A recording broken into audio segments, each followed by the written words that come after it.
And so here's sort of point number one. So what we use ultrasound guidance for all of our venous access for thrombolytic infusions. We've been doing it there for many years, not just pulmonary embolism.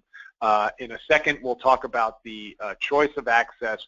But the point is that when we were participating in the Seattle 2 trial, a paper that was published that came out after that trial really found that the more punctures, ephemeral or jugular, that one did, the higher incidence of bleeding complications, or the lack of ultrasound guidance also was associated with bleeding complications. So basically, the bottom line is I implore you to use ultrasound for venous access, really as a not really an option. So we're now going to do a second poll question. And that is to ask, well, what is your preferred method when treating pulmonary embolism for venous access? So here is that question, so everybody can hopefully respond.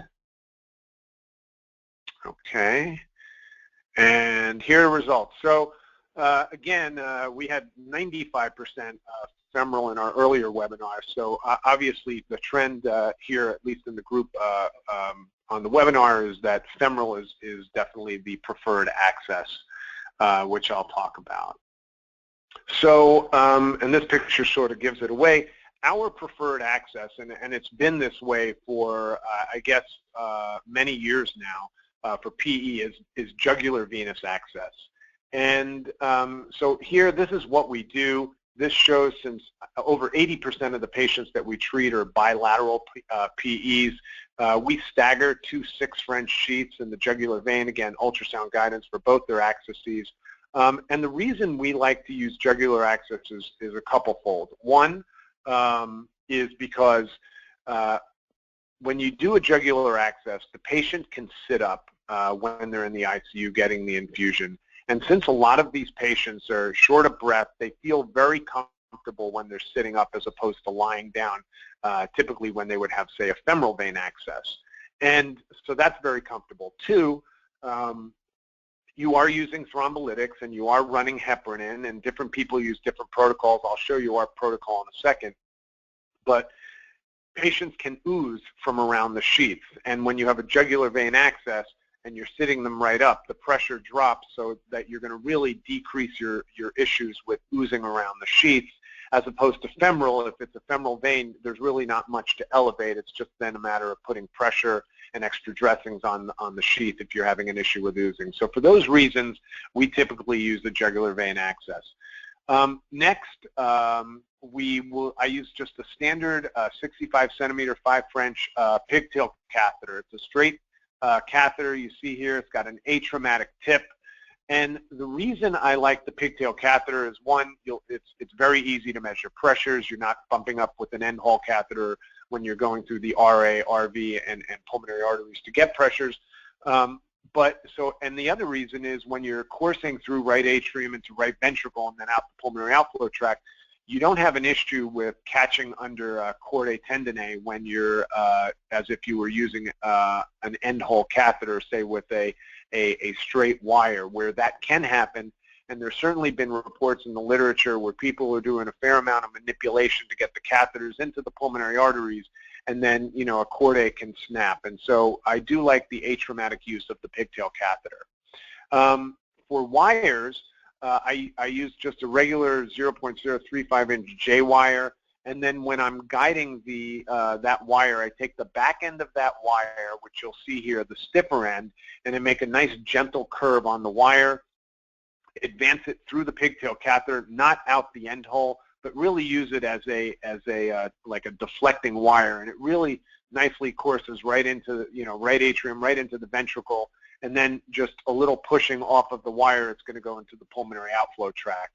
At that point, I'll switch back to the floppy end of the J wire once I'm get my main pulmonary or my pulmonary artery pressure, and then I'll course the catheter directly into the right or the left, whichever way it goes, Usually it does trend to go into the right, but then I'm going to just go into the left the next time, and that's the floppy end. Advance the pigtail catheter further, go into the right pulmonary artery, and measure pressures. And in this patient, you see the pulmonary systolic pulmonary pressure was 50 millimeters of mercury. Then we're going to do our PA-gram. Now, as far as the PA-gram goes, we don't do a power injector run. Quite honestly, you have all your diagnosis from your CT angiogram. We'll use really a 10 cc syringe with half and half contrast and do a hand injection, because really for that, all we're using the PA-gram for is really to guide us to where we want to go. It's really not for diagnostic purposes.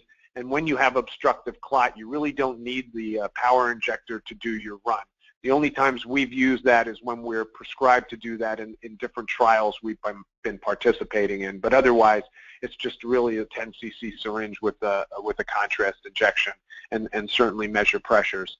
From there, I like to switch to a tight J wire, typically a Rosen wire, 0.035-inch wire. It's a little stiffer. A lot of times you advance it out the pigtail catheter, and that wire is just going to go into the lower lobe pulmonary artery. But when it doesn't, then I will switch to a 5 French end hole catheter, such as a multi-purpose angled catheter, or whatever your catheter of choice is. But typically that's what I'll use. And then I'll advance that into the lower lobe pulmonary artery. I like to use a J-type catheter because it's very atraumatic. And you'll see in this other case that I introduced in the middle of this case, the reason I do that is because when people can be using hydrophilics such as the glide wire to get into that perfect lower lobe pulmonary artery branch, and you have obstructive clot, you may bounce into other smaller branches as you're trying to do that. And you could be advancing thinking you're in the one that has all the clot in it, and actually you're perforating right through the wall of a small pulmonary artery, as in this case you'll see this is what it looked like trying to go down into this branch, and instead took that wire and was going into all these other different small branches. And when you inject the contrast, you see a big blob here because that's been perforated. And now, if you have that scenario, you're going to be giving thrombolytic drug, and then those patients could end up having hemoptysis. So this is, again, why I like to use the tight J and not a hydrophilic wire. And it usually does find that lower lobe pulmonary artery branch. Then once that Rosen wire is in place, we'll advance the EKOS catheter over the wire and then put the microsonic core through there, and then start to go to the other side. And really it's then the pigtail catheter is the same maneuver that we just did for the first side, just to go through that. And then we'll do our limited pulmonary angiogram. Here you see there was very obstructive clot, so any contrast that was injected just really refluxed to the other side. We measure the pulmonary pressures, use our type J, and then put that second catheter over the wire. This is our standard protocol, and we learned about this protocol when right before we went live with the Seattle 2 trial. We use 1 milligram an hour of TPA via each catheter, and we do a 12-hour infusion.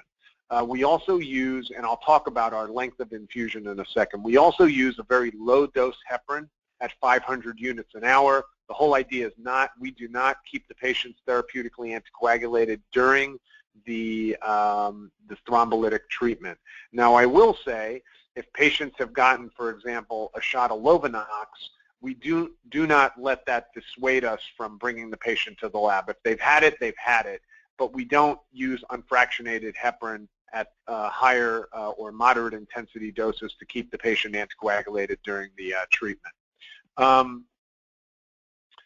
And the reason we use that 12-hour or 12 milligrams through each catheter is because we feel that that has been established as a very safe and effective dose. And I'll show you some of those, some of that data. It's not really a big data talk, but I'll show you that in a second.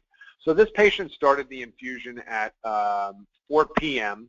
The infusion of the thrombolytic drug ended at 4 a.m. And so at that point, what we'll do is we have the, and these are all on pre-printed order sets through Epic that we use in our hospital system. And we convert the drug delivery ports, or the TPA, to a normal saline infusion. and we will then immediately convert the patient to heparin moderate intensity protocol, which is therapeutic anticoagulation, and that happens right at that moment at 4 a.m. In the morning, when our first technologist comes in, they will go to the bedside, and I'll tell you how we got there in a second, but they'll go to the bedside, they will remove the microsonic cores, they will cap off both the drug and the coolant delivery ports, and then they'll hook the central lumen of the catheter up to a pressure transducer. We did in our early experience, we did test this. We feel that this correlates very nicely with pressures you get from Swan-Ganz catheters and pigtail catheters in the pulmonary arteries. So we feel comfortable doing this at the bedside. We do not bring the patients down to the lab for a follow-up angiogram and pressure measurements. We did do that, again, very early on in our experience, but we found that those pressures correlated nicely, and so that's what we do. Because the patients had the jugular vein access, the patients are fully anticoagulated at this point.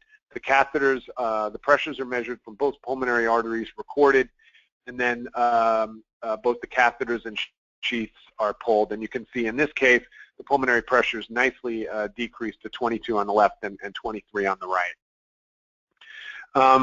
So in kind of summarizing with EKOS for PE in patients who have massive and acute massive and submassive pulmonary embolism, really most, even from its early years to what we found in later studies, is people are using around the same dose and time of infusion. So in most of these, you'll see that most of the patients were submassive pulmonary embolism. The TPA dose averages around 25 milligrams total. The infusion was about 16 hours total, which is probably what for most people are a standard overnight infusion of thrombolytic.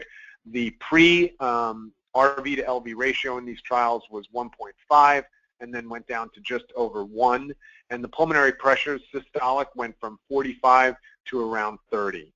As far as safety, again, most trials found the very same thing. With a major bleed rate in these trials, and again, major bleed in most trials means that somebody needed to get transfusion of packed cells of about 2%, and no intracranial hemorrhages reported. So this is kind of the summary slide. If you're going to take all of that literature, and again, this is more of not a literature, or this is more a case-based talk, but basically we see that about 80% of these patients are bilateral. About 25 milligrams of TPA is that dose that's been seen to be effective in all those trials. About 16-hour infusion, and even though our infusion is typically 12 hours, and all of them have shown a significant decrease in clot burden, RV dysfunction, and pulmonary pressures.